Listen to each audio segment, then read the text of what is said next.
Qui se soucie de toi avec 3 enfants ?» dit le mari en partant. La femme sourit simplement avec dédain. Si le mari avait su ce qui l'attendait, il n'aurait jamais agi ainsi. À la table, qui montrait clairement des traces d'un récent goûter festif, 2 dames élégamment habillées étaient assises face à face. L'une d'elles, posant ses mains bien manucurées sur son cœur et levant les yeux au ciel, se plaignait à son amie. « Oui, Dolores, c'est la vie, si étrange. Je n'aurais jamais pensé que mon fils ramènerait à la maison une fille aussi simple. Je suis surprise qu'il ait pu remarquer cette étoile. Regarde comment un gentilhomme bien éduqué est allé l'accompagner, probablement pour que le vent ne l'emporte pas. Et maintenant, je suis inquiète de la façon dont il va rentrer chez lui. » Dolores était une amie de toujours, depuis l'époque où elle vivait encore dans le même internat. Federica, accompagnée de ses grands-parents, y était arrivée à cause de circonstances désagréables dont elle ne voulait même plus se souvenir, même après plus d'un demi-siècle. Dolores, de 5 ans son aînée, avait pris la jeune fille confuse sous son aile. Les règles de l'internat étaient une incroyable barbarie pour Federica. À cette époque, la différence d'âge était énorme, mais Federica avait aussi quelque chose à offrir à sa bienfaitrice. Et avec son aide, Dolores était devenue l'une des meilleures élèves. Quand l'ancien internat fut vidé, les amis ne perdirent pas contact. Vivant dans le même quartier, elles continuèrent à s'entraider. Donc aujourd'hui, en ce jour si important, Dolores était apparemment passée pour une visite de courtoisie, ce qui était habituel entre elles, et n'avait pas éveillé de soupçons chez Germane. Bien sûr, l'amie était venue spécifiquement pour soutenir Federica, mais tout se passa différemment. Elle discuta aimablement avec l'étoile présentée et sembla ravie par Germane, qu'elle avait chéri depuis son enfance et qu'elle considérait presque comme son propre fils. Federica Muñoz se trompait en pensant que Dolores partagerait son opinion. Son amie, avec un ton exagérément formel et une voix bien entraînée, déclara « Félicitations, Federica Muñoz, la vraie belle-mère en toi s'est réveillée. » L'invité sourit ironiquement, dessinant une forme de guitare dans l'air, puis se frappa les côtés et continua « L'étoile est vraiment charmante, juste très mince. Mais comme nous le savons, cela peut se résoudre, littéralement. Toi et moi, si tu te souviens, étions aussi minces et fragiles. Puis nous avons accumulé une telle carapace que maintenant nos silhouettes sont bien cachées et hors de portée des regards indiscrets. » Les femmes, dont les silhouettes s'étaient depuis longtemps éloignées des paramètres de mannequin, se regardèrent, rappelant le passé, et éclatèrent de rire. Quand le rire s'estompa, l'hôtesse revint au sujet du désaccord imminent. « Mais quand même, Dolores, tu peux le voir toi-même. Lui et elle sont dans des mondes différents. L'étoile n'a que le charme de la jeunesse, rien de plus. Quant à ses capacités intellectuelles, elle est loin d'être au niveau de mon Germane. Dolores, peux-tu imaginer? Alors que nous étions seuls dans la cuisine, je lui ai demandé quels étaient ses rêves. Et sais-tu ce qu'elle a répondu? » Son interlocutrice leva un sourcil de manière théâtrale, montrant de l'intérêt, et demanda brièvement « Et qu'a-t-elle dit ?»« Une grande famille, dit-elle. Elle rêve d'avoir au moins 2 enfants. Peux-tu imaginer ça? De nos jours, élever même un seul enfant est un défi. C'est de la folie. » À la surprise de Federica, son amie ne partagea pas son opinion et commença à défendre Star avec douceur. « Non, Federica, tu ne devrais pas dire du mal d'elle. Elle m'a semblé tout à fait appropriée. Douce, modeste, bien élevée. Et quelle habileté elle a. Le chemisier que je pensais être une pièce de boutique, il s'avère qu'elle l'a fait elle-même. Et les friandises maison qu'elle a apportées à table sont tout simplement luxueuses. Les mains de Star sont en or. Germane n'aura aucun souci. Il sera toujours bien nourri et habillé à la mode, tu ne peux pas nier ça. Et bon, rêver d'enfant ne signifie pas qu'elle ne changera pas d'avis après en avoir eu un. » Federica pinça les lèvres, mécontente de la fiancée de son fils et du tournant que prenait sa conversation avec son ami. Star était en effet une bonne fille, ce qui ne faisait qu'enrager davantage la mère qui voulait le meilleur pour son fils.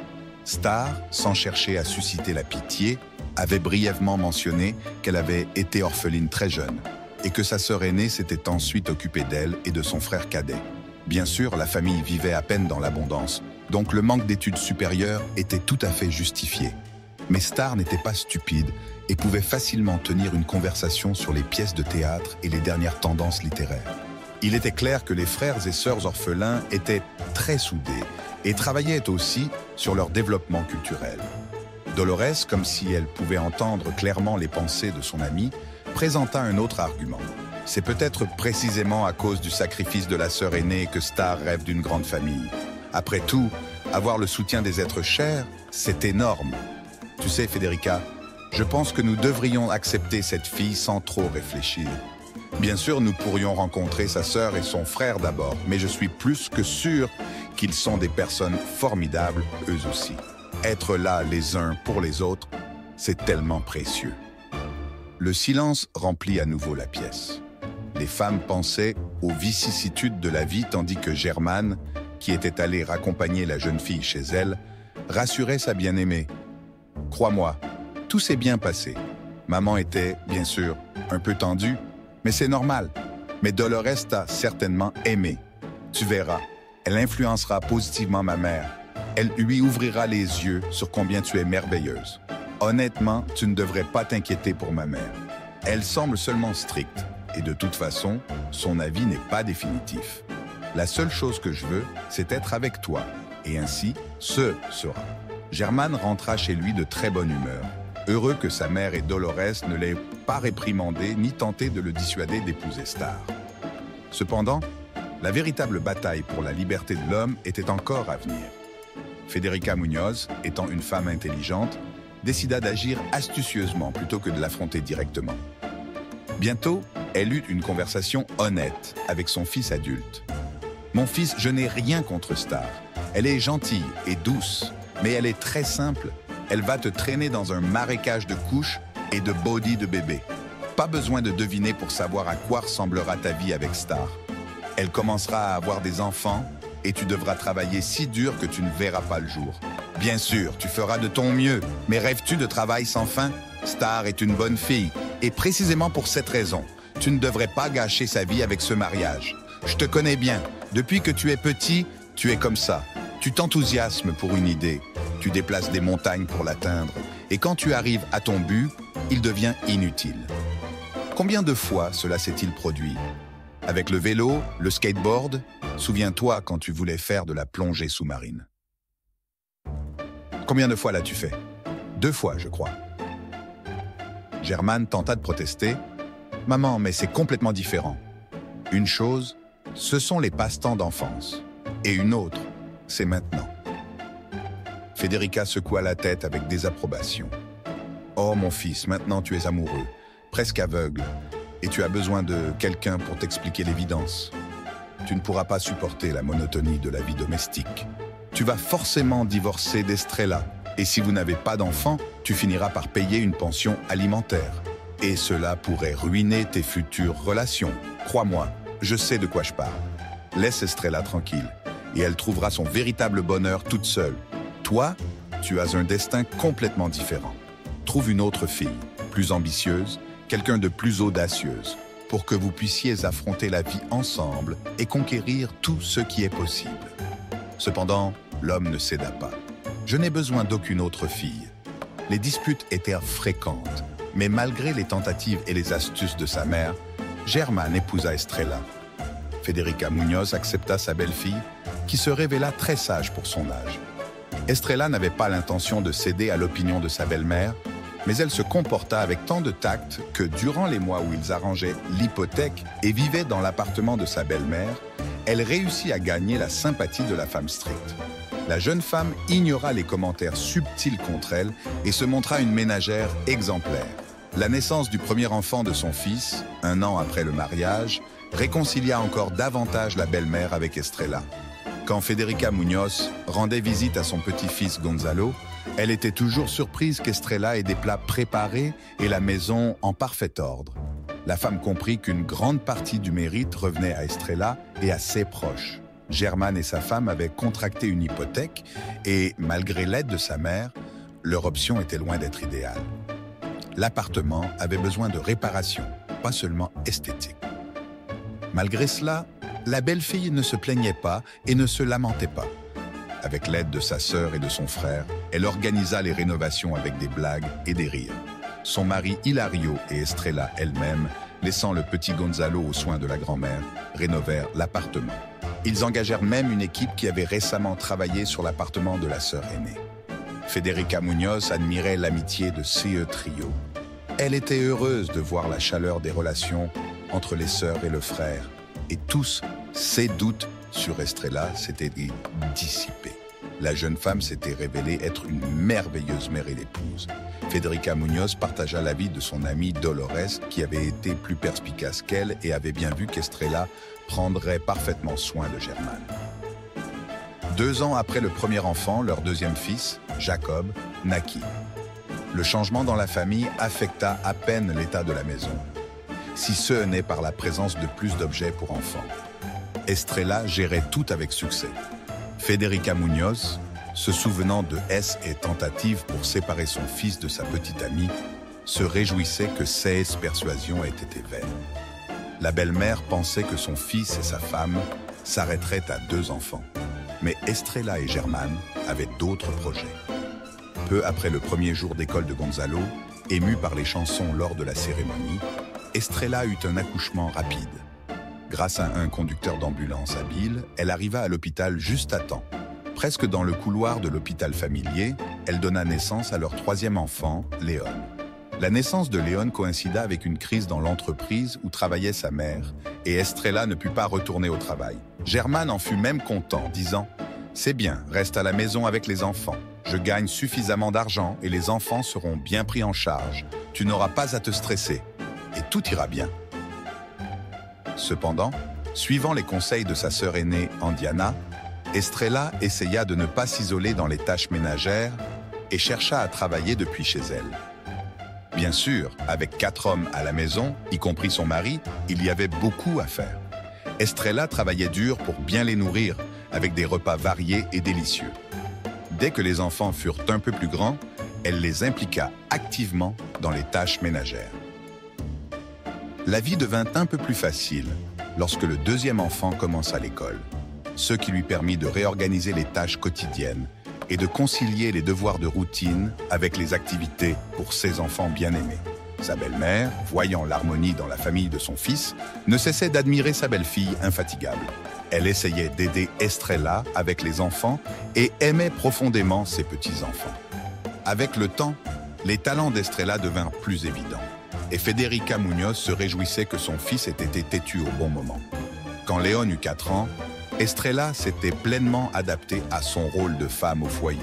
De plus, Dolores Ramirez demandait régulièrement à la belle-fille de sa meilleure amie de coudre ou de modifier quelque chose et payait toujours honnêtement pour le travail, envoyant même des clients amicaux et généreux. Estrella s'occupait des enfants, gérait la maison, contribuait au budget familial et était heureuse. Cependant, Germán, pensant qu'Estrella, avec 3 enfants, ne le quitterait jamais, commença à adopter des comportements indignes d'un mari engagé. Ce qui avait commencé par des soirées occasionnelles au travail devint une routine. « C'est pour la famille », disait-il, justifiant son absence comme nécessaire pour subvenir aux besoins de leur ménage grandissant. Pourtant, Estrella remarqua un changement. Les week-ends, autrefois consacrés aux sorties en famille et aux moments avec les enfants, étaient désormais remplis d'excuses. « C'est un projet urgent » ou « L'équipe a besoin de moi », expliquait-il en franchissant la porte sans beaucoup se soucier de ceux qu'il laissait derrière. Au début, Estrella essaya de rationaliser ses actions. Germán avait toujours été un homme travailleur, dévoué à sa carrière, et elle savait que la pression de subvenir aux besoins de leurs 3 enfants pesait lourdement sur lui. Elle se convainquit que ces sacrifices étaient temporaires, que, une fois le stress du travail apaisé, ils retrouveraient la vie qu'ils avaient auparavant. Une vie de responsabilité partagée, de rire et de chaleur. Elle chassa la tristesse grandissante qui commençait à s'infiltrer dans son cœur, ne voulant pas envisager la possibilité que quelque chose de plus profond n'allait pas. Elle croyait, avec une confiance inébranlable, qu'aucune force extérieure ne pourrait les séparer. Mais Estrella avait tort. Les signes devinrent plus difficiles à ignorer. Les appels téléphoniques tard dans la nuit qu'il prenait à l'extérieur, le parfum inconnu qui restait sur ses vêtements, et la façon dont il se distançait, même quand il était à la maison. La confiance qu'Estrella avait autrefois en leur lien commença à vaciller, bien qu'elle lutte contre cela.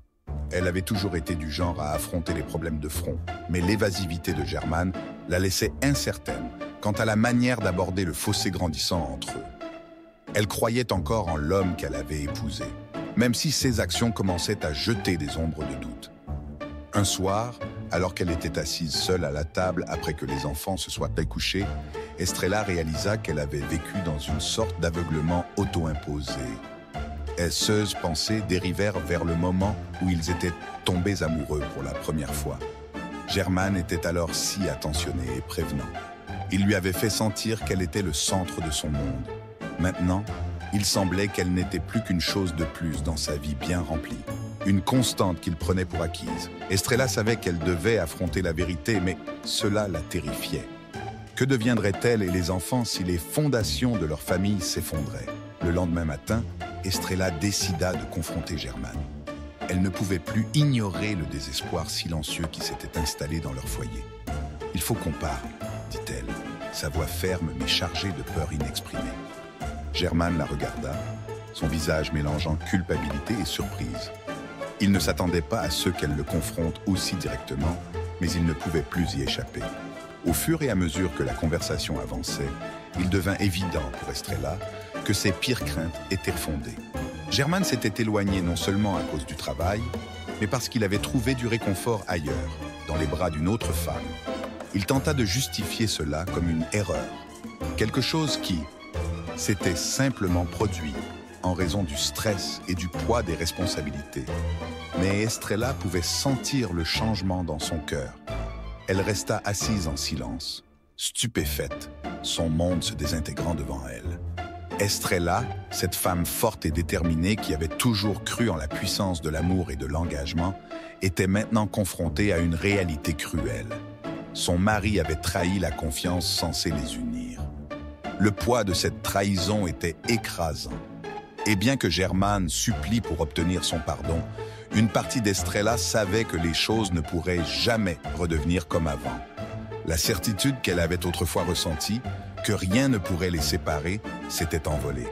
Elle avait passé des années à construire une vie, à élever leurs enfants et à croire en un avenir qui lui semblait maintenant incertain. Estrella savait que, pour elle-même et pour ses enfants, elle devrait prendre une décision difficile. Elle avait toujours été celle qui maintenait la famille unie, mais maintenant, elle devait décider si cela était encore possible. Dans les jours qui suivirent, Estrella lutta avec ses émotions. Elle était en colère, blessée et trahie, mais elle pensait aussi aux enfants, qui adoraient leur père et comptaient sur la stabilité de leur famille. Pourrait-elle pardonner Germane? Pourrait-il reconstruire ce qui avait été brisé? Ou était-il temps de s'éloigner, de redéfinir ce à quoi leur famille ressemblerait à l'avenir? Cette question la hantait, mais une chose était claire. Estrella ne serait pas une femme qui restait par peur ou par obligation. Quelle que soit la décision qu'elle prendrait, ce serait pour sa dignité et le bien-être de ses enfants. Alors qu'Estrella se trouvait à un carrefour de sa vie, elle réalisa que l'avenir, autrefois si certain, était désormais grand ouvert. Pour leur anniversaire, Andiana avait organisé une célébration dans sa maison de campagne, avec des barbecues, une nuit sur place et des excursions à une rivière voisine. Elle appela et, demandant à sa sœur d'activer le haut-parleur, invita tous les membres de la famille à cet événement, décrivant les joies de passer du temps en plein air. Selon les prévisions météo, il fera chaud et aucune pluie n'est prévue. Donc on pourrait installer des tentes pour dormir, car on ne peut pas mettre de climatisation. Et honnêtement, il fait un peu étouffant à l'intérieur de la maison. Hilario promit que lui et sa petite amie arriveraient jeudi, mais qu'ils ne commenceraient pas la fête sans eux. Il n'a pas fallu beaucoup de persuasion. Estrella et tous ses hommes étaient impatients de retrouver la famille et de fuir la chaleur de la ville. Les enfants étaient excités par l'idée, aimant leur famille et sachant que l'oncle Hilario serait de la partie. Ils comptèrent les heures jusqu'à leur petite réunion de famille. Il fut décidé de partir vendredi après-midi dès que Germane rentrerait du travail. De plus, Germane n'avait aucun plan pour le week-end et avait l'intention de passer du temps avec la famille et les proches de sa femme. Il participa activement à l'achat des produits et donna à Estrella une somme considérable pour acheter un cadeau. Cependant, le jour tant attendu, lorsqu'il rentra du travail, Germane surprit sa femme avec une nouvelle inattendue. « Estrella, Je crois que j'ai mangé quelque chose de pas très frais au café. Je me sens mal et j'ai besoin d'aller aux toilettes. J'ai peur que ça empire. Je pense qu'il vaut mieux que je reste à la maison. Estrella, inquiète, chercha rapidement le médicament approprié.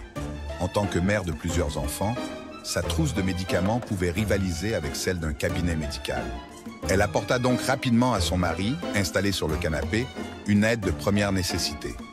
Après lui avoir donné une pilule et un verre d'eau tiède, Estrella demanda « On reste ici ? Attendons de voir comment tu te sens. On peut partir demain matin et j'expliquerai à Andiana. Je suis sûr qu'elle comprendra. » Germaine secoua faiblement la tête. Pourquoi faire de tels sacrifices? Les enfants attendaient ce voyage avec impatience. Partez sans moi. Ce ne serait pas amusant pour vous de me voir courir aux toilettes. Profitez-en pour moi. Je resterai ici. Et dès que je me sentirai mieux, je viendrai vous rejoindre. Ou si mon état empire, vous pourrez me rapporter quelque chose. Estrella regarda les enfants, leurs yeux brillants d'excitation, alors qu'ils anticipaient avec impatience le week-end amusant qui les attendait. L'innocence de leur joie réchauffa son cœur, mais elle était tempérée par l'inquiétude qui la rongeait à l'arrière de son esprit. Elle jeta un coup d'œil à son mari, Germaine, assis avachi sur la chaise, pâle et épuisé. Il était malade depuis plusieurs jours, et bien qu'il insiste sur le fait qu'il allait bien, Estrella savait que ce n'était pas le cas. Sa toux persistait, et il y avait dans ses yeux une lassitude qui l'inquiétait plus qu'elle ne voulait l'admettre. « Es-tu sûre que ça ira ?» demanda-t-elle, sa voix douce mais teintée d'inquiétude. Elle avait déjà accepté d'emmener les enfants pour le week-end qu'ils attendaient depuis des mois, mais maintenant, voyant l'état dans lequel était Germaine, elle commençait à hésiter. Il lui adressa un sourire faible, levant à peine la tête. « Ça ira, Estrella. Tu sais comment sont ces choses-là. Juste un rhume. Pars profiter du week-end avec les enfants. » Il l'attendait avec impatience. Estrella n'était pas convaincue. Elle s'agenouilla à côté de lui, posant une main sur son bras, son regard fixé sur le sien. « S'il te plaît, ne cherche pas à faire le brave si tu te sens plus mal. Promets-moi que tu appelleras à l'aide si tu en as besoin. Je ne veux pas que tu traverses ça tout seul. Les enfants et moi, nous t'aimons beaucoup. Ne sois pas triste sans nous, d'accord ?» Ces paroles restèrent en suspens, tendres et sincères, mais la réponse de Germaine ne fut guère plus qu'un hochement de tête. Il était si faible, si épuisé par la maladie qui l'avait frappé, qu'il ne put même pas rassembler l'énergie pour les accompagner jusqu'à la porte. Il se contenta de faire un signe de la main depuis sa chaise pendant que les enfants couraient vers lui donnant de rapides câlins avant de rebondir vers la porte, leur excitation incontrôlable. Estrella resta un moment de plus à l'observer. Quelque chose d'inquiétant se dégageait de sa posture affalée, de la torpeur de son regard. Elle voulait rester, annuler les projets du week-end, mais Germaine la chassa d'un autre sourire fatigué. « Allez, vas-y, » murmura-t-il. « Je vais me reposer, je te le promets. » Le cœur lourd, elle rassembla les enfants et franchit la porte. Alors qu'ils montèrent dans la voiture, Estrella ne parvenait pas à se défaire de l'impression que quelque chose n'allait pas. Elle jeta un dernier coup d'œil vers la maison, espérant apercevoir Germaine une dernière fois, mais la porte resta fermée. Une pointe d'inquiétude s'installa dans sa poitrine alors qu'elle démarrait le moteur et s'éloignait, le rire des enfants remplissant la voiture. Tout au long du trajet, Estrella tenta de se concentrer sur l'excitation du week-end. Le zoo, le pique-nique, les jeux que les enfants avaient été prévus. Mais son esprit revenait sans cesse à Germaine. Elle se souvenait de la force qu'il avait autrefois, de son énergie débordante. Cet homme, si fragile et fatigué, lui semblait un étranger. Il était distant depuis quelque temps, mais maintenant, c'était différent. Il n'était pas seulement émotionnellement absent. Son corps semblait céder à quelque chose de bien plus insidieux qu'un simple rhume. Lorsqu'ils arrivèrent à destination, Estrella décida de l'appeler dès que les enfants seraient installés. Elle savait que c'était stupide de s'inquiéter. Germaine avait toujours été capable de gérer les choses seule, mais le poids de son inquiétude était indéniable. Alors que les enfants couraient explorer, Estrella sortit son téléphone et composa le numéro de Germaine. Ça sonnait une fois, 2 fois, puis directement sur la messagerie. Elle fronça les sourcils, mais se convainquit qu'il avait dû s'endormir. Elle laissa tout de même un message, sa voix empreinte de chaleur et d'amour. « Salut, c'est moi. Je voulais juste prendre des nouvelles. J'espère que tu te reposes. Appelle-moi quand tu te réveilles, d'accord ?» je t'aime. La journée passa dans un tourbillon d'activités. Estrella se plongea dans l'organisation d'un week-end spécial pour les enfants, mais chaque fois que son téléphone vibrait, son cœur bondissait d'espoir, espérant que ce soit Germane. Pourtant, à chaque fois, c'était quelqu'un d'autre. Des amis, la famille, rien d'urgent. L'absence de nouvelles de sa part la rongeait. Ce soir-là, après avoir couché les enfants, Estrella tenta de l'appeler à nouveau. Pas de réponse. Maintenant, l'angoisse qui lui nouait l'estomac avait grandi. Elle appela un voisin, leur demandant de vérifier, mais ils la rassurèrent en disant que la maison était calme, toutes les lumières éteintes. « Il doit juste se reposer », dirent-ils. « Ne t'inquiète pas. » Mais Estrella ne pouvait se défaire de son pressentiment. Elle dormit à peine cette nuit-là, se tournant et se retournant, l'esprit rempli des pires scénarios. Au matin, elle ne pouvait plus attendre. Elle fit ses valises, écourta le week-end et rentra précipitamment, son anxiété grandissant à chaque kilomètre parcouru. En arrivant dans l'allée, la maison était aussi calme et silencieuse qu'au moment de leur départ. Estrella se précipita à l'intérieur, le cœur battant à tout rompre, appelant Germane. Les enfants la suivaient, sentant son urgence, leur excitation du voyage s'évanouissant rapidement. Elle le trouva dans la même chaise où il l'avait laissé. Mais cette fois, il n'y avait ni sourire faible, ni signe de la main fatiguée. Germane ne répondit pas à sa voix. La pièce semblait froide, trop calme. Le souffle d'Estrella se coupa lorsqu'elle se précipita à ses côtés, ses mains tremblant en touchant son visage. Il était froid au toucher. Elle tomba à genoux, son cœur brisé en 1000 morceaux. Les enfants se tenaient dans l'encadrement de la porte, confus, leurs grands yeux observant la scène, trop jeunes pour tout comprendre, mais assez grands pour savoir que quelque chose n'allait pas. Le monde d'Estrella s'effondra autour d'elle, lorsqu'elle réalisa que ses derniers mots pour lui, « Ne sois pas triste sans nous », avaient été vains. Germane était partie. Après avoir affronté le trafic habituel du vendredi en quittant la ville, Estrella conduisit avec confiance jusqu'à la maison de campagne de sa sœur Andiana. Andiana était très heureuse d'accueillir ses invités, bien qu'un peu triste que son beau-frère soit tombé malade. La fête commença. Les barbecues préparés par Hilario étaient magnifiques et sa petite amie s'intégrait également très bien au groupe. Les toasts étaient accompagnés d'un punch rafraîchissant et appétissant, parfait après une chaude journée d'été. Les enfants s'amusèrent follement, créant un tumulte coloré, partageant des secrets, planifiant des choses intéressantes et jouant à cache-cache autour de la propriété. Ils ne s'approchèrent de la table que de temps en temps pour grignoter ou étancher leur soif. Tout se passait parfaitement, mais Estrella ne profitait pas pleinement de la fête. Sa sœur lui demanda « Estrella, pourquoi te tortures-tu? Prépare-toi et va retrouver ton mari. Ne t'inquiète pas pour les enfants, ils vont bien et je pense qu'ils s'amuseront sans toi. Tu vois bien qu'ils sont heureux. » Estrella expliqua à ses enfants que leur aide était maintenant nécessaire pour leur père et qu'elle devait partir. Elle s'inquiétait en vain que les enfants pleurent ou demandent de rentrer à la maison. Au lieu de cela, Gonzalo proposa de rester à la maison de campagne et promit de s'occuper de ses frères et sœurs. Estrella, ne voulant pas conduire après avoir bu le punch, appela un taxi. Bien que ce ne soit pas bon marché, prendre des risques semblait encore plus insensé.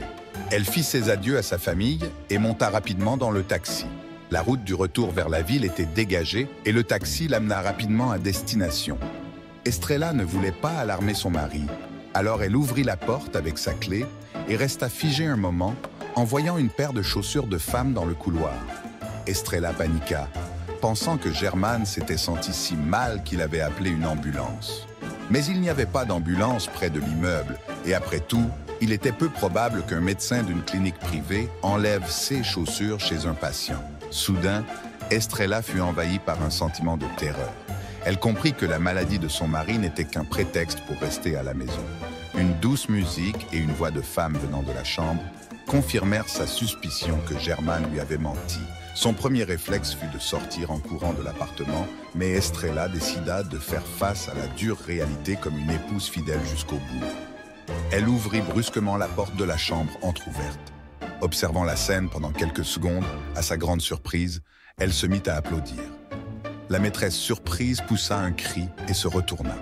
L'épouse fidèle l'a reconnue comme une collègue de son mari, quelqu'un qu'elle avait rencontré lors de plusieurs événements d'entreprise et une fois dans un centre commercial. Elle ne se souvenait plus de son nom maintenant, mais son souvenir lui rappela comment cette belle femme avait souri doucement lorsque Germane les avait présentés pour la première fois. Estrella réfléchissait à la situation à distance, comme si son esprit essayait de la protéger de la douleur terrible. Il semble que cette scène désagréable ne soit pas qu'un épisode, mais une histoire continue, où j'ai été casté dans le rôle de l'imbécile naïve qui ne sait rien. Lorsque Germane vit sa femme debout sur le seuil, il poussa la maîtresse confuse de côté et s'adressa à sa femme. « Estrella, tu as tout mal compris. » Estrella resta stupéfaite par une telle déclaration éhontée de la part de son mari. 16 mots résonnèrent dans son esprit, chaque syllabe confirmant douloureusement ce qu'elle avait craint, mais n'avait jamais pleinement accepté de croire. Germane se tenait là, évitant son regard, son expression oscillant entre défi et malaise. Pendant un instant, le monde d'Estrella sembla s'arrêter, le poids de la trahison lui écrasant la poitrine. Mais ensuite, dans un revirement presque surréaliste, une montée d'adrénaline traversa son corps et elle trouva une force qu'elle ne se connaissait pas. Un sourire amer se dessina sur ses lèvres alors qu'elle se forçait à briser le silence étouffant. « Bien sûr, je comprends, » dit-elle, sa voix stable mais teintée d'un sarcasme mordant. « Tu as trouvé un remède innovant contre l'intoxication alimentaire et il n'a que des avantages. Peut-être devrais-tu le breveter. » Les yeux de Germane s'écarquillèrent à ces paroles, manifestement surpris qu'elle réagisse avec un tel humour acerbe. Estrella pouvait sentir la tension dans la pièce, épaisse et lourde, mais elle ne s'effondrerait pas sous ce poids. Pas cette fois. Elle avait passé trop de temps à lui trouver des excuses, trop de temps à espérer que les choses s'améliorent. Mais maintenant, face à la vérité indéniable, la seule chose à laquelle elle pouvait se raccrocher était sa dignité. « Eh bien, Germane, poursuivit-elle, sa voix désormais froide et ferme. Je t'attendrai dans la cuisine. Ta maîtresse saura trouver la sortie toute seule. » Sur ces mots, elle tourna les talons et quitta la pièce, le cœur battant dans sa poitrine, mais la démarche assurée. Elle refusait de lui donner la satisfaction de la voir s'effondrer, ni devant lui, ni devant la femme qui avait envahi son foyer, sa vie, son mariage. Estrella ressentait un mélange étrange d'émotions. Douleur, colère, incrédulité. Mais sous tout cela, une résolution bouillonnante commençait à se former. Dans la cuisine, Estrella s'appuya contre le comptoir, ses doigts serrant le bord fermement, tandis qu'elle prenait de profondes inspirations. Elle pouvait entendre des murmures faibles venant de l'autre pièce, la voix basse de Germane se mêlant au ton pressé et embarrassé de sa maîtresse.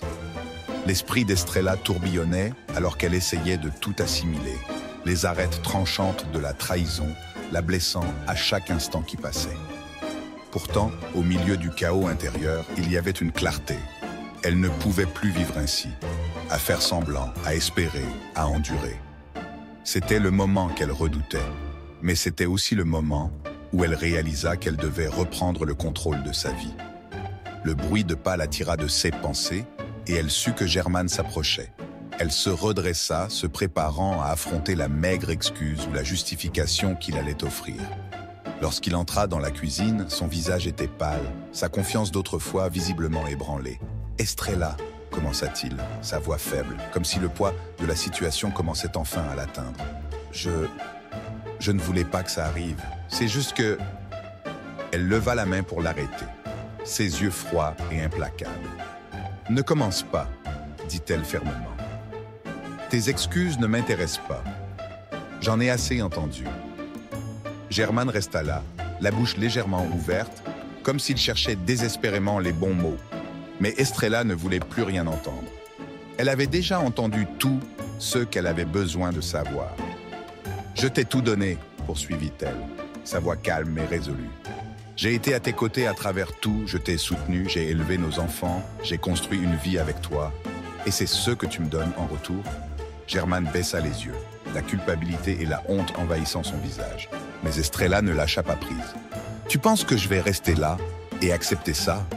Que je vais faire comme si rien ne s'était passé pour que nous puissions revenir à ce que c'était avant? Non, Germane, je mérite mieux que ça. Nos enfants méritent mieux que ça. La mention de leurs enfants sembla le toucher plus que tout le reste. Il leva les yeux, ses yeux implorants désormais. Mais Estrella ne fut pas émue. « Je ne sais pas ce que tu attends de moi, mais je vais te dire ceci, dit-elle, sa voix inébranlable. Ça, peu importe ce que c'est, ça s'arrête aujourd'hui. Je ne te laisserai plus me manquer de respect, ni à moi, ni à notre famille. Tu as fait ton choix, et maintenant, je fais le mien. » Pour la première fois depuis longtemps, Estrella ressentit un sentiment de contrôle. La douleur était encore là, la trahison encore vive, mais elle n'allait pas la laisser la détruire. Elle avait trop vécu, trop combattu, pour laisser cet homme et sa trahison la définir. Germane, désormais pleinement conscient de la gravité de la situation, ouvrit la bouche comme pour parler. Mais aucun mot n'en sortit. Estrella le regarda, ressentant un mélange étrange de pitié et de colère. C'était l'homme qu'elle avait aimé, le père de ses enfants. Mais maintenant, il n'était plus qu'un étranger qu'elle ne reconnaissait plus. « Je vais préparer quelques affaires pour les enfants et moi, » dit-elle, sa voix calme, presque détachée. « Je pense qu'il vaut mieux que nous restions ailleurs pendant un moment. » Germane fit un pas en avant, comme pour l'arrêter, mais Estrella ne lui en laissa pas l'occasion. Elle se tourna et sortit de la cuisine, le laissant là, seul avec sa honte et les décombres de la vie qu'il avait brisée. Tandis qu'elle traversait la maison, rassemblant quelques essentiels pour elle et les enfants, Estrella sentit une nouvelle force grandir en elle. Cela n'allait pas être facile, mais elle savait qu'elle pouvait y arriver. Elle avait survécu à trop de choses dans la vie pour être abattue par ça. Pour la première fois depuis longtemps, elle ressentit un sentiment de liberté, non pas de ses responsabilités ou de son amour pour ses enfants, mais de l'illusion qui l'avait maintenue liée à un homme qui ne la valorisait plus. Alors qu'Estrella franchissait la porte avec ses enfants à ses côtés, elle ne regarda pas en arrière. Elle savait que, dès cet instant, sa vie changerait. Mais ce serait un changement qu'elle choisirait. Un changement enraciné dans le respect de soi et une détermination féroce à construire un meilleur avenir pour elle et sa famille. Estrella se tourna et se dirigea vers la cuisine, qui avait également été souillée par son mari et sa maîtresse. Sur la table se trouvait un bol de fruits, du vin pétillant et 2 verres. Ceux 2 verres, ornés de gravures élégantes souhaitant le bonheur, avaient été un cadeau du frère cadet d'Estrella à elle et Germane le jour de leur mariage. Maintenant, le bord de l'un des verres était visiblement marqué de rouge à lèvres. Estrella était écœurée d'être dans sa propre cuisine. Non seulement Germane avait amené une maîtresse dans leur maison, mais il avait aussi utilisé les verres commémoratifs pour l'accueillir. Dégoûtée, Estrella observa les traces de la trahison de son mari. Le dégoût provoqué par ses actions était si intense qu'elle saisit simplement la nappe presque neuve, noua ses bords en un grand nœud et la jeta par terre. Les verres et autres couverts qui étaient sur la table une seconde auparavant tombèrent tristement avec fracas. Le plastique était censé protéger le sol des éventuelles taches, mais Estrella s'en souciait peu à ce moment-là. « Oh, il n'y a pas de mots. Comme c'est tendre. Tu ne peux plus vivre avec moi. Il t'est impossible de vivre sans moi. Réfléchis-y au moins 1 minute. Tu as 35 ans, avec 3 enfants. Tu ne seras nécessaire à personne. Avec les enfants, tu vieilliras. Et quand ils quitteront la maison, tu te retrouveras seul, à moins que tu ne sois expulsé de ton propre appartement. Alors, dans ton propre intérêt, accepte que je te reprenne. Élever les enfants seuls sera très difficile. Qu'en dis-tu, Paz ? Après avoir entendu ces mots, Estrella n'avait plus de doute. Sa vie de famille avec Germane était terminée. Cela lui faisait très mal, à la fois pour elle-même et pour ses enfants, dont l'avenir avait été prédit misérable par son mari. La femme murmura entre ses dents. « Sors d'ici ». Germane comprit que, dans son empressement à blesser sa femme, il avait franchi une limite importante, mais il n'avait aucune intention de s'excuser. « Eh bien, tu m'as coupé l'appétit. Reste une femme divorcée avec des enfants si tu veux. Tu es forte, tu t'en sortiras. Je reviendrai la semaine prochaine pour récupérer mes affaires restantes. Alors reste chez toi. » Estrella esquissa simplement un sourire sarcastique. « Ne t'inquiète pas, je n'ai besoin de rien de toi. Viens si tu veux, pour ne pas oublier une paire de chaussettes. Et n'oublie pas que tu as des enfants. » L'homme fit un brusque demi-tour et quitta l'appartement. Estrella ressentit une forte envie de saccager l'appartement qu'elle avait décoré avec amour. Mais elle ne pouvait que penser au fait qu'elle devrait tout remettre en ordre elle-même par la suite. Elle ne supportait pas l'idée de rester seule, alors elle appela rapidement un taxi pour se rendre à la maison de campagne de sa sœur Indiana. En voyant le retour d'Estrella, Indiana réalisa que quelque chose d'étrange s'était passé.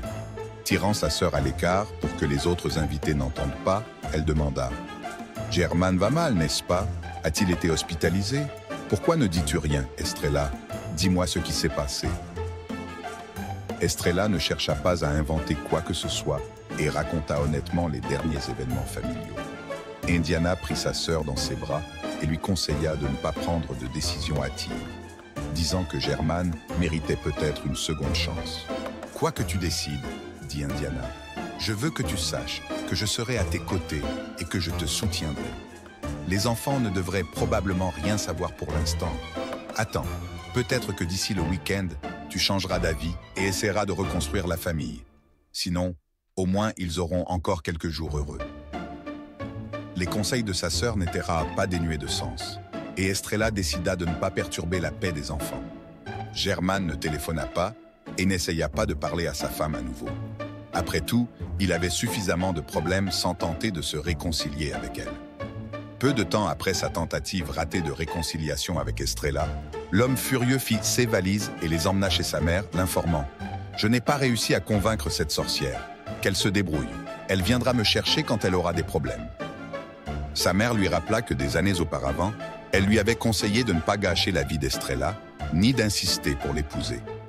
Cela la peinait que Germán ait détruit une famille qui, grâce aux efforts d'Estrella, avait été presque parfaite.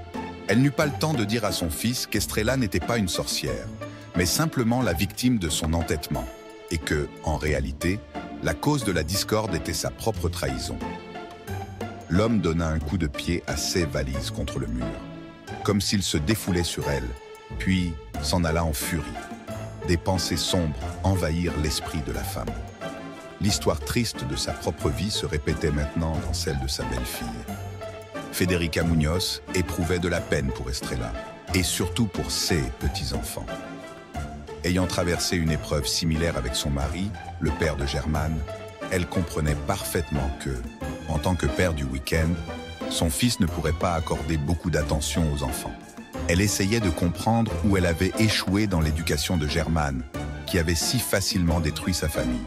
Elle était soulagée que ses sombres prédictions concernant la séparation d'Estrella ne se soient pas réalisées.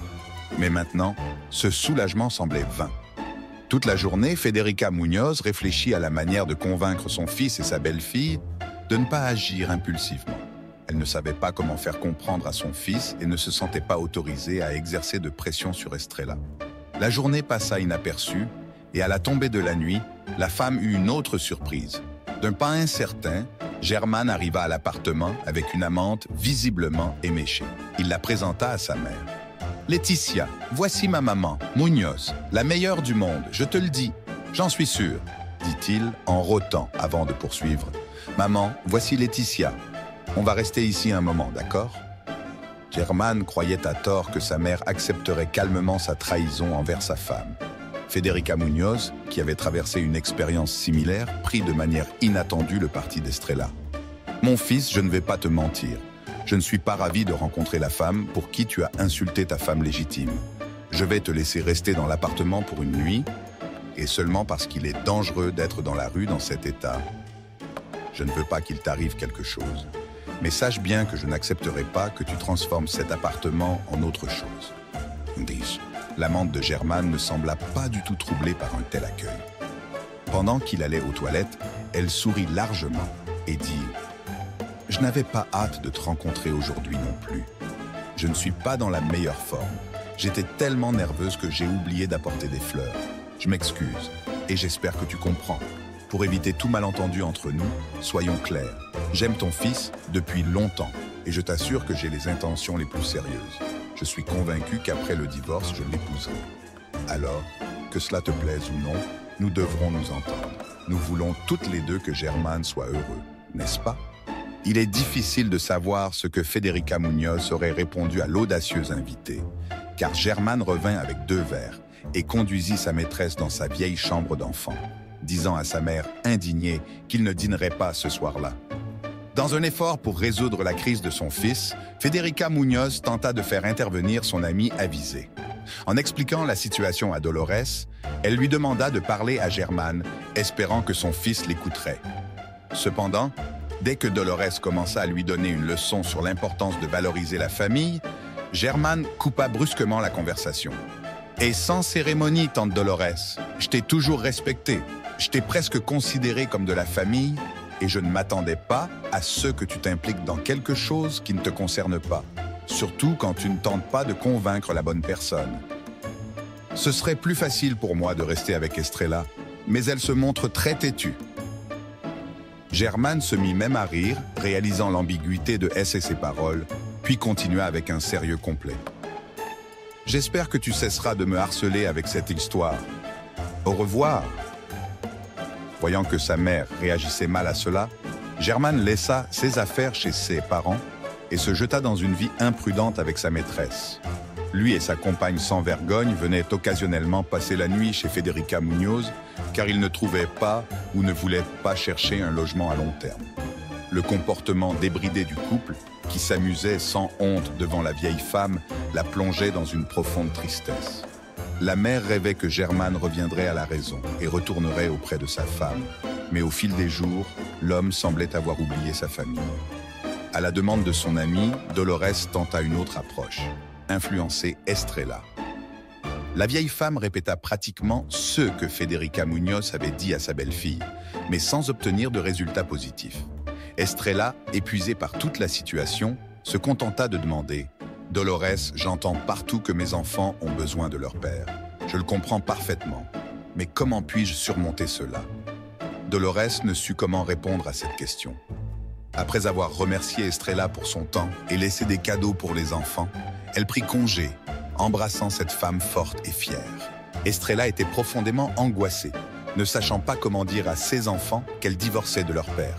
Toute la semaine, honteuse de son mensonge, elle leur dit que leur père était simplement en voyage. Mais mentir constamment devenait impossible. La solution vint de manière inattendue de Germán, lorsqu'il vint chercher le reste de ses affaires le week-end suivant. Après avoir embrassé les enfants qui lui avaient terriblement manqué, il les rassembla tous devant lui sur le canapé. Assis en tailleur devant eux, il commença à expliquer qu'il y aurait bientôt des changements dans la famille. « Je me sépare de votre maman. Et pour l'instant, je vais vivre avec grand-mère Federica. Mais je viendrai toujours vous voir. Et on s'amusera et jouera ensemble le week-end comme avant. » Au début de la conversation, alors qu'Estrella était assise sur une chaise à proximité, des larmes lui montèrent aux yeux en voyant à quel point ses enfants étaient trop bouleversés. Son cœur était sur le point de se briser et elle était sur le point de courir vers Germán pour lui dire qu'elle était prête à essayer de nouveau. Mais l'homme continua son discours émouvant et Estrella resta figée, dégoûtée. « Je vais vous présenter Laetitia. Elle est géniale. Elle fait de la randonnée et connaît les jeux vidéo. Vous allez vous amuser avec elle. » Estrella était sur le point de pleurer de douleur et de tristesse, mais son fils aîné s'occupa de la situation. Gonzalo se leva du canapé, prit la main de Jacob, qui à son tour saisit celle de Léon. Avec mépris, Gonzalo dit à son père « Nous préférons rester avec maman. » Les enfants, main dans la main, quittèrent la pièce et se dirigeaient vers leur chambre. Estrella, les larmes aux yeux, écouta les accusations de Germán. « Tu as monté les enfants contre moi. Tu es contente maintenant? Je n'aurais jamais imaginé que tu prendrais ce chemin. Super. Maintenant, ils penseront que c'est plus intéressant d'être avec toi. » La femme n'avait ni la force, ni l'envie de se défendre et demanda simplement en silence. « Vérifie si tu as pris toutes tes affaires. Prends-les et pars. Je ne veux plus te voir. » Cependant, l'homme ne se pressa pas de partir. Entre le travail et les plaisirs avec sa maîtresse, il découvrit que le principal problème pourrait être l'appartement hypothéqué. Il informa son presque ex-femme. « Tu devras bien me revoir à un moment donné. » Évidemment. J'ai dit beaucoup de choses, mais c'était juste sous le coup des nerfs. En plus, d'abord, je ne tourne pas le dos aux enfants. Deuxièmement, nous devons aller ensemble à la banque pour régler le problème de l'appartement. Et troisièmement, tu ne peux pas effacer aussi facilement toutes ces années de vie commune. Tu seras toujours quelqu'un de proche et cher pour moi. En fait, j'ai calculé combien il nous reste à payer sur l'hypothèque. Je pense qu'on n'aura peut-être pas besoin de vendre l'appartement et de chercher un plus petit. Je pense qu'on peut s'en sortir. L'approche totalement rationnelle et dépourvue d'émotions de Germane déconcerta Estrella, qui était horrifiée à l'idée qu'elle et les enfants pourraient devoir déménager. Gonzalo et Jacob fréquentent une école merveilleuse, avec une excellente équipe pédagogique. Et la maternelle de Léon est très proche, donc pas besoin de se soucier des trajets ou de dépendre des caprices du temps. En sortant de la maison, en quelques minutes, ils sont là où ils doivent être. Les pensées tourbillonnaient dans la tête d'Estrella, et même ses larmes se tarirent. Elle devait reprendre le contrôle et se battre pour garder l'appartement. Si elle avait insisté et demandé la division des biens par les tribunaux, le résultat aurait pu être imprévisible. Par conséquent, la femme accepta la proposition de Germane. Tout se passa de manière si routinière qu'Estrella commença même à espérer que le processus de divorce n'affecterait pas trop la routine quotidienne. Après tout, elle passait la plupart de son temps avec les enfants, tandis que Germane avait déjà assumé le rôle de père du week-end. Les époux en instance de divorce informèrent la banque, où ils avaient contracté l'hypothèque des changements significatifs dans leur vie, et un conseiller aimable leur expliqua en détail toutes les options pour résoudre la situation. Sur le chemin du retour, Estrella se dit que, aux yeux de cet employé de banque, des drames familiaux comme le sien devaient apparaître presque quotidiennement et que dans son SIA, la solution au problème ne s'était pas avérée la plus compliquée. Grâce à la somme considérable apportée par Germane, il restait très peu à payer et tout fut arrangé pour que l'appartement lui revienne ainsi qu'à ses enfants après le paiement final. La seule personne insatisfaite de cette résolution favorable fut Laetitia, qui convainquit progressivement Germane de réduire ses contributions financières. Et les tensions montèrent avec le temps. Malgré tout, Estrella était prête à soutenir la mère de son ex-mari. La visite à son ex-belle-mère fut un véritable choc pour elle. Toujours si bien soignée et en forme, Federica Muñoz paraissait maintenant clairement malade. Son visage gonflé avait une teinte étrange et ses yeux, autrefois pénétrants, avaient perdu tout leur éclat. Sa main droite ne répondait plus et le coin de sa bouche tombait, donnant à son visage une expression douloureuse. En voyant la visiteuse, Federica Muñoz essaya de se lever, mais n'y parvint pas. Estrella lui caressa doucement la main et demanda aussi calmement que possible. « Pourquoi ne m'as-tu pas appelé immédiatement ?» Le discours de Federica Muñoz était devenu difficile à comprendre, mais Estrella comprit qu'elle ne voulait tout simplement pas la déranger et la rassura. « Ne t'inquiète pas, tout va bien. Il n'y a pas de quoi s'alarmer. Je vais parler à ton médecin, voir si tu as besoin de quelque chose, et je reviendrai te rendre visite. » Quand le médecin apprit qu'Estrella était venue s'informer sur l'état de Federica Muñoz, il commença à la réprimander sévèrement. « Je ne comprends pas les membres de votre famille. Cela fait une semaine que cette femme est ici, et seule une amie qui n'a même pas son âge est venue la voir. Vous êtes sa belle-fille, c'est bien cela ?» Estrella répondit humblement, préférant ne pas mentionner que Federica Muñoz n'était plus vraiment liée à elle. « Oui, docteur Lorenzo Morales, c'est exact, mais c'est juste la situation. » Essayant de ne pas prendre trop de son temps, elle demanda « Pouvez-vous me dire ce que je peux faire pour Federica Muñoz? A-t-elle besoin de médicaments ou devons-nous payer pour une infirmière? Dites-moi, s'il vous plaît. » Le médecin, remarquant le regret sincère de la parente, se radoucit. « Je la garderai ici une semaine de plus pour observer son état et faire des examens supplémentaires. Mais je vous préviens, son rétablissement futur dépendra aussi de vos efforts communs. Federica Muñoz est partiellement paralysée, comme vous l'avez remarqué, mais le processus peut encore être inversé. Thérapie, médicaments et soins des proches peuvent donner des résultats incroyables, donc ne désespérez pas.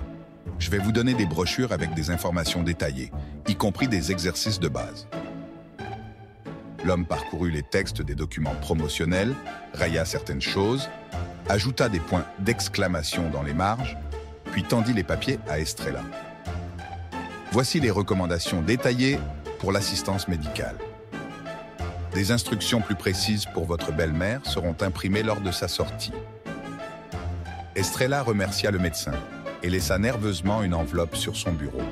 Lorenzo Morales se mit en colère et était sur le point de jeter l'enveloppe à la figure de la visiteuse. « Au revoir, et ne refaites plus jamais ça, compris ?» La femme n'eut d'autre choix que de s'excuser et de partir. Le docteur se frotta la tête, qui s'était soudainement mise à lui faire mal. Bien qu'il ait de nombreux patients et que leur famille se comportait très différemment, Estrella avait attiré son attention pour une raison quelconque. Peut-être était-ce sa douceur ou l'étincelle dans ses yeux lorsqu'il parlait des perspectives favorables pour sa belle-mère. C'était une femme agréable, qui ne réclamait pas de droits et écoutait attentivement les recommandations. De plus, elle avait été mariée au fils de la patiente.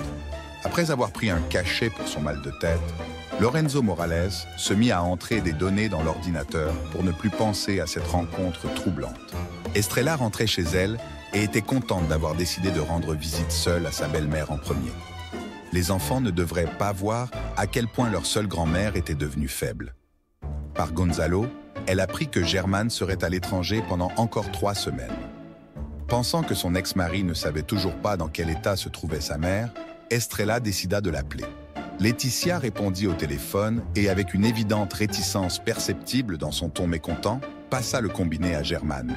Lors d'une brève conversation, Estrella apprit que Federica Muñoz avait été admise à l'hôpital presque immédiatement après que son fils et sa belle-fille soient repartis en vacances. Germán s'indigna même. « Estrella, ma mère essaie juste de me manipuler. Elle a besoin que son fils soit près d'elle, alors elle a accepté d'aller à l'hôpital pour me faire sentir le pire des fils et me faire revenir en courant. Elle et Dolores se sont liguées pour te faire appeler et t'impliquer aussi. Elles se mettent ensemble pour détruire ma vie. Elles n'obtiendront rien, dis-le à ma mère. » Germán mit fin à l'appel, et peu importe combien Estrella essaya de le rappeler, le téléphone de son ex-mari restait déconnecté. La femme décida de ne pas parler à Federica Muñoz des soupçons de son fils et commença à lui rendre visite tous les jours, lui apportant certains de ses plats préférés. Lors d'une de ces visites, Estrella rencontra Lorenzo Morales dans le couloir et apprit que Federica Muñoz serait probablement sortie vendredi. Le médecin la prévint. Habituellement, les documents sont prêts vers 11h, mais je vous recommande de venir un peu plus tard, au moins une demi-heure après. J'aimerais discuter plus en profondeur des soins à domicile pour votre belle-mère. Elle vivra avec vous, n'est-ce pas? Estrella hocha la tête, ne voulant pas soulever plus de questions, et promit qu'elle serait présente à l'heure indiquée vendredi. Lorenzo Morales, en lui disant au revoir, lui conseilla, si possible, achetez un déambulateur pour adultes d'ici là. Federica Muñoz ne doit pas rester au lit, et plus tôt vous commencerez la thérapie, mieux ce sera. Et essayez d'amener votre mari pour faciliter le transport de la patiente jusqu'à la voiture. Les infirmières ici sont très occupées. La femme remercia le médecin attentif, mais ne précisa pas que son mari n'était plus là et qu'il ne viendrait certainement pas chercher sa mère à l'hôpital. Estrella avait un problème plus sérieux. Elle devait réfléchir à l'endroit où emmener sa belle-mère. La ramener chez elle n'était pas une option. Dolores, bien sûr, vivait à proximité et pourrait rendre visite à son amie, mais elle ne pouvait guère assurer des soins complets. Il était donc plus raisonnable d'installer sa belle-mère chez elle. Cependant, avant cela, Estrella devait obtenir le consentement de Federica Muñoz sans blesser ses sentiments. Avec un mélange de pitié et de nervosité, elle entama la conversation difficile et proposa « Que dirais-tu de passer un peu de temps avec nous et les enfants? Ils te manquent beaucoup et seraient incroyablement heureux. » Federica Muñoz, cachant ses larmes, accepta. Elle aussi craignait d'être seule dans l'appartement. Estrella expliqua à ses enfants que leur grand-mère allait maintenant vivre avec eux. Les enfants accueillirent la nouvelle avec des cris enthousiastes et la femme se hâta de préciser « Grand-mère Federica est un peu malade, alors vous devrez vous comporter calmement, d'accord ?» Les enfants confirmèrent qu'ils seraient sages et Gonzalo et Jacob proposèrent immédiatement de réarranger les meubles pour que leur grand-mère soit à l'aise. Estrella se sentit soulagée. Elle n'avait aucun doute qu'en compagnie de ses merveilleux petits-enfants, sa belle-mère se rétablirait plus rapidement. Le jour de la sortie, Estrella écouta attentivement tous les conseils de Lorenzo Morales et l'informa qu'elle avait déjà préparé l'appartement en tenant compte de l'état de santé de Federica Muñoz. Cette attention réjouit le médecin, qui fut heureux de savoir que ses efforts ne seraient pas vains et que, grâce au soutien familial, la patiente pourrait retrouver son activité d'autrefois. Bien qu'il fût attristé de ne plus revoir Estrella, il n'en laissa rien paraître. Dans l'appartement, Federica Muñoz était déjà attendue par ses petits-enfants, revenus de l'école après être allés chercher leur frère à la maternelle, ainsi que par sa fidèle amie Dolores. Avec l'aide d'un chauffeur de taxi qui se montra compréhensif, Estrella réussit à amener sa belle-mère jusqu'à la porte familière sans aucun problème.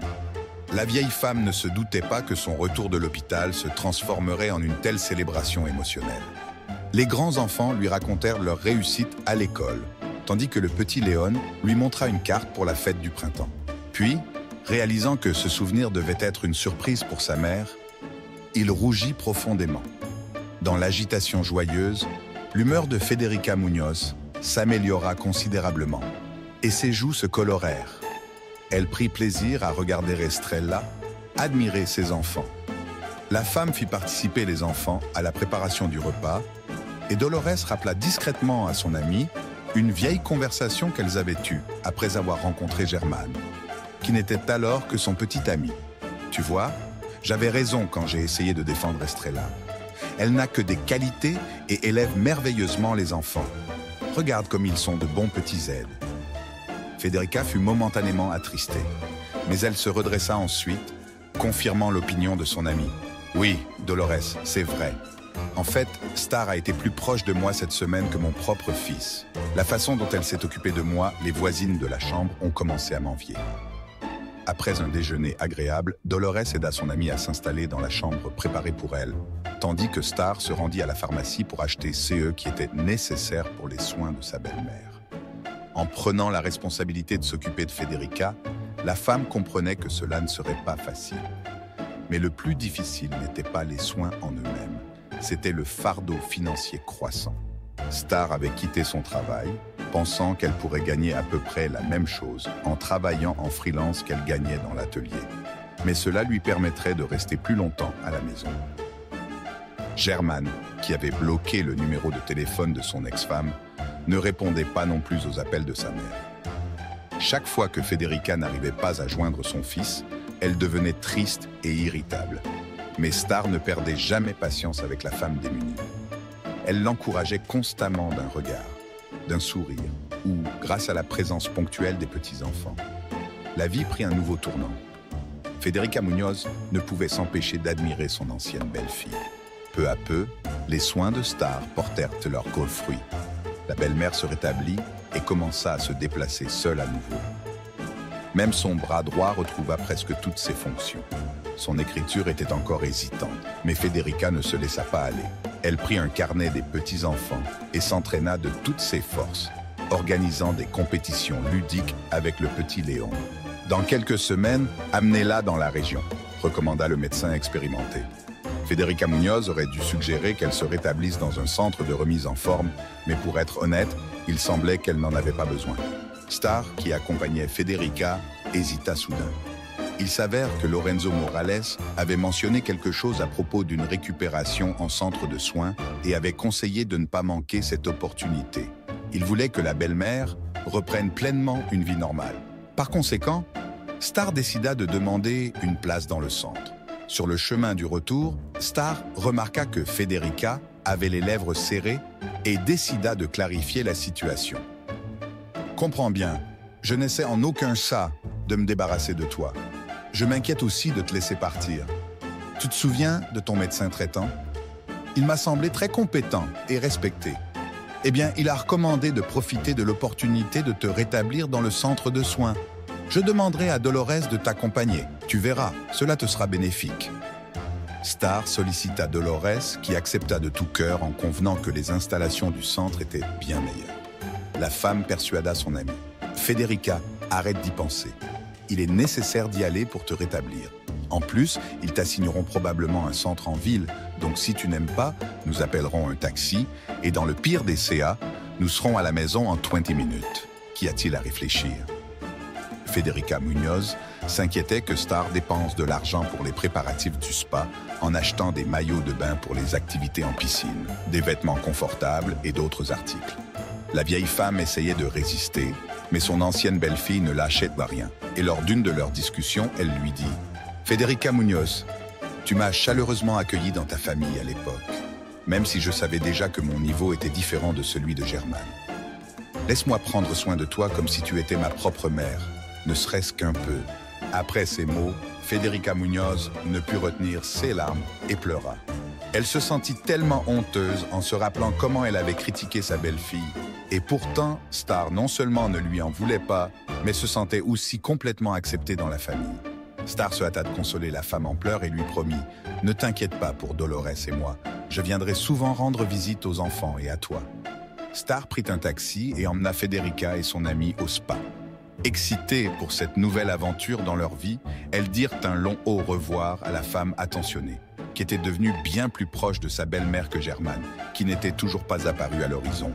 À ce moment-là, il aurait déjà dû rentrer de ses vacances, mais il n'avait même pas pris la peine d'appeler sa mère. Federica Muñoz avait également cessé d'appeler son fils. C'était trop douloureux de réaliser qu'il ignorait ses appels. Fidèle à sa promesse, Star, après avoir vérifié les heures de visite autorisées, se rendit au spa le week-end suivant avec ses enfants pour rendre visite à Federica et Dolores. Lors d'une conversation téléphonique, son ex-belle-mère lui avait demandé d'apporter des graines de tournesol grillées, promettant de lui montrer les écureuils presque apprivoisés qui habitaient dans le parc du spa.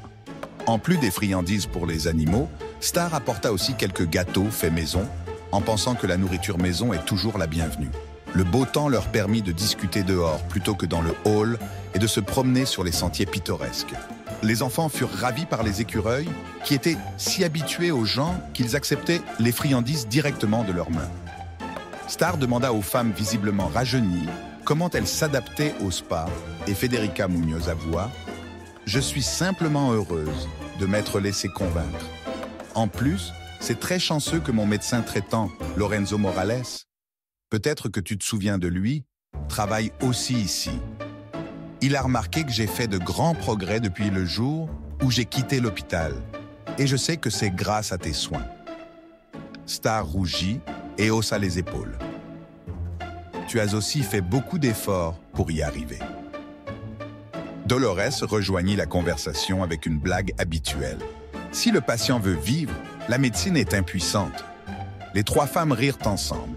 La promenade fut tout simplement merveilleuse. Star profita de l'air frais, des animaux agiles et de ses enfants qui semblaient avoir allégé le fardeau qui pesait sur eux.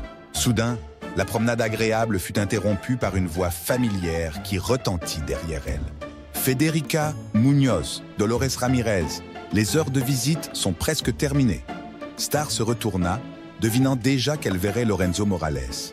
Son oreille ne l'avait pas trompée. C'était bien le docteur Morales. L'homme reconnut aussi la femme et se souvint d'elle dès qu'il vit Federica Muñoz au spa. Désirant secrètement la revoir, il ne comprenait même pas pourquoi il ressentait une telle attirance pour cette femme mariée, mais il ne pouvait rien faire contre ses sentiments. La femme le salua poliment et le remercia. « Lorenzo Morales, merci beaucoup pour vos recommandations et votre attention. Même un observateur non entraîné peut voir que l'état de Federica Muñoz s'est amélioré et Dolores Ramirez a clairement rajeuni. » Le médecin répondit avec une phrase qui pourrait facilement être considérée comme un compliment. « En vérité, une grande partie de l'amélioration de votre belle-mère est grâce à vous. Federica Muñoz ne cache pas que c'est vous qui l'avez empêchée de rester bloquée dans sa maladie. » Le médecin aurait aimé parler davantage avec Star, mais il lui fit adieu et rappela aux patientes la nécessité de suivre le programme et d'arriver à l'heure pour le dîner. Star dit au revoir chaleureusement à Federica et Dolores et se dirigea avec ses enfants vers l'arrêt de bus pour rentrer chez elle. Malheureusement, le bus n'arriva pas. Les gens continuèrent de s'amasser et bientôt les spéculations les plus folles commencèrent, allant d'une panne à un accident. Léon, qui avait beaucoup couru, était fatigué et devint irritable. Et Star eut beaucoup de mal à calmer le garçon, même pour un court moment. Soudain, une voiture s'arrêta près de l'arrêt de bus, la fenêtre baissa et Lorenzo Morales, qui était au volant, proposa de prendre Star et les enfants pour les conduire dans une zone plus accessible de la ville. La femme accepta volontiers, car elle-même était impatiente de rentrer chez elle. Elle était également très fatiguée depuis la nuit précédente. Elle avait dû coudre une commande urgente et n'avait réussi à dormir que quelques heures.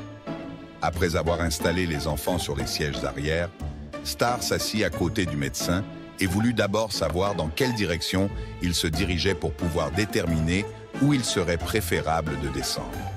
Lorenzo lui posa une question en retour pour savoir où il devait la conduire et lui informa avec enthousiasme que cela ne faisait aucune différence pour lui. « Parfait. Alors je vous ramène directement chez vous. » Aussi fort qu'elle essayait de rester éveillée, Star finit par s'endormir et ne se réveilla que lorsque Gonzalo, en arrivant, n'avait pas d'importance parce que c'était dans le chemin de retour. À l'approche du samedi, lorsque Star et ses enfants avaient prévu un autre voyage au spa, elle devenait de plus en plus anxieuse. L'anxiété était si intense que même sa sœur Indiana, qui avait appelé, l'a remarqué. Star était gênée d'admettre que sa nervosité était liée à la possibilité de revoir Lorenzo. L'homme l'aimait beaucoup, mais elle pensait qu'elle ne devait pas trop espérer. Les paroles de son ex-mari lui revinrent en tête sur le fait que, avec 3 enfants, elle ne serait intéressante pour personne. Estrella remarqua tristement que ses enfants n'étaient pas particulièrement aimés par leur propre père. Il était donc naïf d'attendre de l'affection de la part d'un parfait inconnu. À la grande surprise d'Estrella, lorsqu'elle rencontra Dolores, qui saisit un moment où Federica était occupée avec les petits-enfants, Dolores mentionna sa conversation avec Lorenzo, notre merveilleux médecin. Elle demanda subtilement pourquoi elle n'avait jamais vu le fils de Federica près d'elle. Toujours seulement Estrella et les petits-enfants. Ne prends pas offense, Estrella, mais je lui ai dit que tu avais divorcé de Germane. Et il semble que maintenant il soit tellement ébloui par sa nouvelle épouse qu'il a tout oublié. Tu sais, je pense que Lorenzo ressent quelque chose de spécial pour toi, donc je te conseille de ne pas te décourager. Les infirmières ici m'ont dit qu'il est déjà divorcé et qu'il a la réputation de ne pas aimer les romances. Peut-être que quelque chose de bon pourrait naître entre vous deux. Vous méritez toutes les deux d'être heureuses et personnellement, j'espère ton bonheur futur.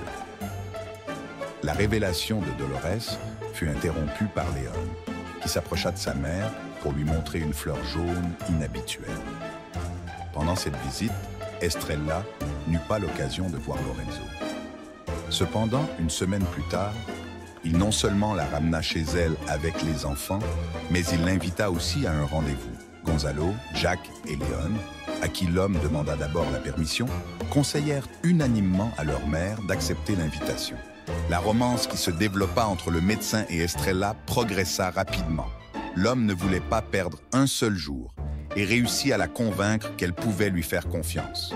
Lorsque Federica et Dolores durent quitter la station thermale, Lorenzo avait déjà conquis les enfants d'Estrella et était même resté plusieurs fois chez elle. La femme était heureuse, bien qu'elle se demandât comment communiquer sa nouvelle relation à Federica. Non pas qu'elle devait une explication à sa belle-mère ou qu'elle devait se justifier, mais elle ressentait tout de même un certain malaise. Cependant, cette inquiétude s'avéra inutile. Les amis perspicaces remarquèrent immédiatement l'affection mutuelle entre le médecin et Estrella. La belle-mère regrettait seulement que son fils ait laissé échapper son propre bonheur et trahi la famille.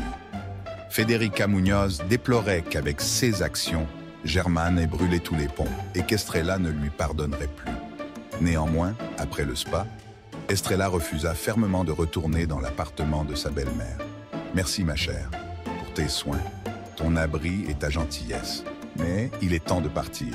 Comme on dit, on n'est jamais mieux que chez soi. » Le retour de Federica chez elle fut une surprise tant pour Germane que pour Laetitia. La femme entra dans le salon, qui avait perdu son apparence ordonnée à cause des rénovations, et demanda « Eh bien, mon fils, comment ça se passe ici? Tu fais des rénovations? Bien joué. Pourquoi ne m'as-tu pas demandé conseil? Ou maintenant, tu ne t'intéresses qu'à la vie de ta nouvelle femme ?» L'homme balbutia. « De quoi parles-tu, maman? Je ne voulais pas te déranger. Le voisin m'a dit que tu étais au spa, et j'ai pensé que tu étais occupé avec des soins ou d'autres choses. J'avais peur d'appeler au mauvais moment. » La vieille femme soupira et se dirigea vers sa chambre. Elle n'aimait pas entendre les excuses absurdes de son cher fils et admit à contre-cœur qu'elle manquait de l'atmosphère agréable qui régnait autrefois dans l'appartement d'Estrella. Ici, entre ces murs familiers, Federica ressentait particulièrement sa solitude. Quelques jours plus tard, dans la soirée, Estrella reçut un appel de Lorenzo, qui était de garde. Il l'informa qu'une ambulance venait de conduire Federica Muñoz à l'hôpital. L'homme lui demanda de venir dès que possible, disant qu'il ne pouvait pas expliquer grand-chose au téléphone. Demandant à ses enfants de bien se comporter, Estrella se précipita à l'hôpital. Lorenzo accueillit sa bien-aimée près de la porte et la tira à l'extérieur pour lui partager une information étrange. L'état de Federica Muñoz s'est stabilisé. Elle est arrivée à temps. Mais ce n'est pas la principale chose que je voulais te dire, Estrella. Ce n'est pas facile à dire, mais je suis presque certain que l'attaque de ta belle-mère d'aujourd'hui a été déclenchée par des médicaments contre-indiqués pour elle. Je lui ai demandé ce qu'elle avait pris, et elle n'a rien mentionné de particulier. Elle a dit qu'elle se sentait bien le matin, mais que son état s'était aggravé après avoir mangé. Tu sais, je pense que quelque chose de bizarre se passe. Si je porte ce soupçon à la police, ils vont probablement m'ignorer. Penses-tu que ton ex-mari pourrait avoir empoisonné sa mère? La femme était sous le choc, mais presque sans réfléchir, elle dit « Germane, bien sûr, il m'a fait beaucoup de mal, mais pas lui, il aime sa mère. Cependant, depuis le mariage, il est de plus en plus sous l'influence de Laetitia. Elle semble capable de tout. » Lorenzo suggéra « Écoute, si tu es si sûr de Germane, nous devrions lui ouvrir les yeux sur la vérité. J'ai un ami dans la police qui pourrait aider à démasquer l'empoisonneur. Il est très probable que Federica Muñoz ne soit pas arrivée à l'hôpital par accident. » Pour la première fois, Estrella sentit ses cheveux se dresser. La femme était alarmée. « Lorenzo, ce n'est pas bien de parler sans preuve. Mais tout est possible. Germane et sa nouvelle femme viennent de partir en vacances. Et avant cela, cette femme aurait pu ajouter n'importe quoi à la nourriture. Apparemment, elle ne serait pas tenue responsable. Ou nous ne pouvons pas permettre une enquête officielle. Federica Muñoz ne pourrait pas éviter d'être interrogée. Avec son discernement, il est peu probable que la culpabilité de Laetitia reste secrète longtemps. Je crains que Federica Muñoz ne puisse pas supporter cette information. Le docteur se tut. Il comprit qu'il devrait impliquer son ami de manière officieuse. Il promit de ne pas se précipiter, dit au revoir à Estrella et retourna rapidement à son service. Il passa la nuit à réfléchir à la situation délicate dans laquelle sa bien-aimée était indirectement impliquée. Le matin, il consulta son ami policier, qui suggéra de parler informellement avec le suspect. La conversation eut un résultat inattendu. En l'absence de son mari, Laetitia avait vidé l'appartement de sa belle-mère de tous les objets de valeur et de l'argent que Germane gardait dans une cachette bien connue d'Estrella. Lorenzo apprit cela par son ami policier. À son tour, Lorenzo reçut la nouvelle du signalement des objets manquants de la part de son ami au poste. Il s'avéra que la plainte avait été déposée par Germane, si bien qu'il ne fut pas surprenant que son ex-mari apparaisse, l'air déconcerté. Germane essaya de l'approcher pour l'embrasser, mais Estrella se recula si brusquement que l'homme en fut offensé. « Estrella, pourquoi agis-tu comme si tu ne faisais plus partie de la famille? J'ai réalisé que j'ai fait une erreur. Essayons de reconstruire nos vies pour le bien des enfants, pour ma mère. » Voyant le changement dans l'expression d'Estrella, Germane fut momentanément confus. Il ne s'attendait pas à ce que le cœur de son ex-femme fonde comme du chocolat au soleil, mais il s'attendait à un accueil plus chaleureux. Cependant, la femme ne le laissa même pas entrer dans l'appartement. À la place, sans rompre le contact visuel, elle attrapa les clés sur le porte-manteau. Estrella sortit sur le palier du bâtiment avec son ex-mari et referma la porte derrière elle. Puis seulement elle parla « Et laquelle de tes erreurs as-tu reconnu? Quand tu as été infidèle? Quand tu as complètement oublié les enfants et maman? Ou quand tu as fait entrer l'empoisonneuse dans la maison? Estrella, comprends-moi, j'avais l'impression d'être possédée par un démon. Nous pouvons repartir de zéro. » Mais la femme était résolue. « Germane, un jour, tu m'as aidé à faire une découverte très importante. Nous ne devons pas nous tromper nous-mêmes. Il s'avère que je suis nécessaire malgré tout ce que tu as dit. Tout ce que je peux faire, surtout pour Federica, c'est de jeter toute la nourriture et les boissons de son appartement et de les remplacer par des produits sûrs pour que ta mère ne mette pas sa santé en danger. » Germane accepta même cette aide, espérant que pendant le nettoyage, il pourrait rappeler à la femme à quel point ils avaient été heureux ensemble. Mais tout se passa mal. Lorenzo les rejoignit et Dolores Ramirez accepta volontiers de jouer avec les enfants d'Estrella. Au moment où Federica fut sortie de l'hôpital, il ne restait plus rien dans l'appartement qui puisse lui nuire. Germane abandonna 16 tentatives de reconquérir son ex-femme. Il entama une procédure de divorce avec Laetitia séparément. Sur le chemin du retour, l'homme croisa Estrella et Lorenzo et ne put s'empêcher d'exprimer sa surprise. « Que faites-vous ici ?» Estrella sourit gentiment et annonça qu'ils étaient venus déposer une demande de mariage. Germán, sans même essayer de paraître sincère, souhaita à son ex-femme du bonheur et, se retournant brusquement, se précipita vers sa voiture. L'homme resta longtemps assis sans bouger, réfléchissant au moment où sa vie avait déraillé. Désormais, il ne lui restait que sa mère, envers qui il se sentait profondément redevable. Si vous avez aimé l'histoire, veuillez l'aimer et vous abonner à la chaîne.